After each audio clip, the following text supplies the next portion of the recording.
और चलिए अब बात करते हैं, नहीं चलेगी धर्म वाली सियासत, मायावती ने दिखाई डीएम वाली ताकत। क्योंकि हर राजनीतिक दल अपनी अपनी तैयारी में जुटा है, लेकिन मायावती ने धर्म वाले मोर्चे पर ऐसा हमला बोला कि सूबे का सियासी माहौल गर्मा गया। मायावती ने भाजपा और कांग्रेस दोनों पर दलित और मुस्लिमों की उपेक्षा करने का आरोप लगाया।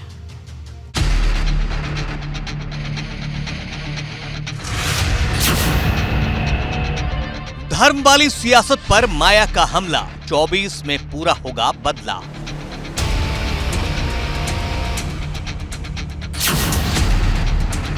दलित मुस्लिम का गठजोड़, हाथी को मिलेगा हार का तोड़।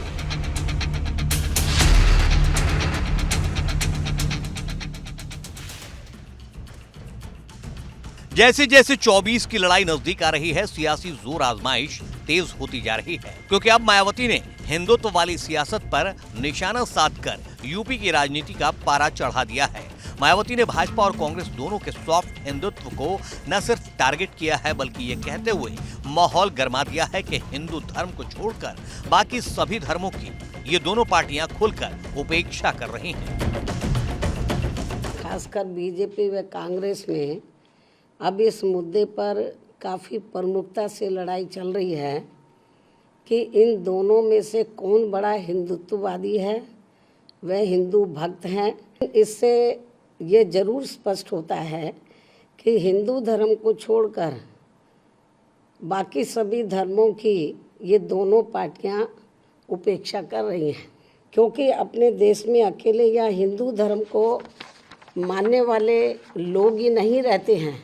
इसलिए इन दोनों पार्टियों को हिंदुओं की तरह ही अन्य सभी धर्मों का व उनके मानने वाले लोगों के हितों का भी बराबर ध्यान रखना चाहिए।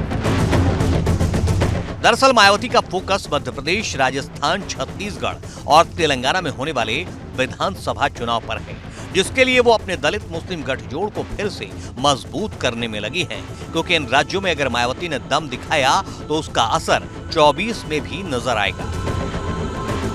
दलितों, आदिवासियों व अन्य पिछड़े वर्गों का हर स्तर पर हो रहा शोषण तथा यहाँ भी बढ़ रही गरीबी, बेरोजगारी, महंगाई, हो रहा उत्पीड़न आदि के विरुद्ध, अर्थात इन चारों राज्यों में इस वर्ष हो रहे विधानसभा आम चुनाव में इन जरूरी मुद्दों को लेकर हमारी पार्टी पूरी तैयारी के साथ यहाँ चुनाव में उतर रही है।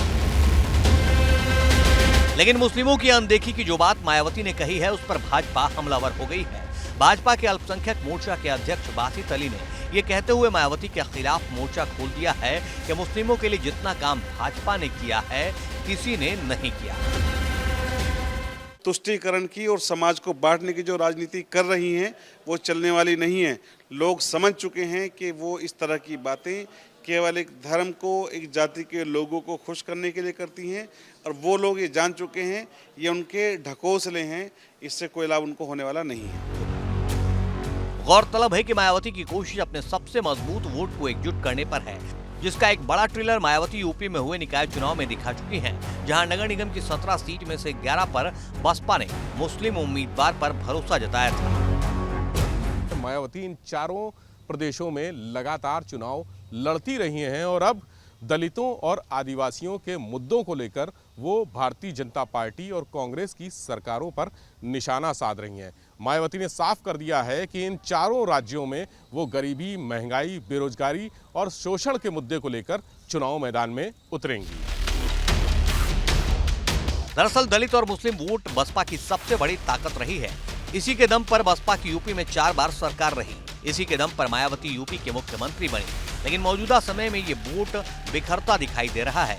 मुस्लिमों का झुकाव जहां सपा की तरफ दिखाई दे रहा है, वहीं दलित वोट में सपा और भाजपा दोनों सेंधमारी करने में लगे हैं। अब सवाल ये है कि क्या मायावती दलित मुस्लिम वोट को एक सूत्र में बांध पाएंगी, और बांध पाएंगी तो क्या फिर एक बार यूपी में अपनी ताकत का एहसास करा पाएंगी। Bureau report, ABP Ganga.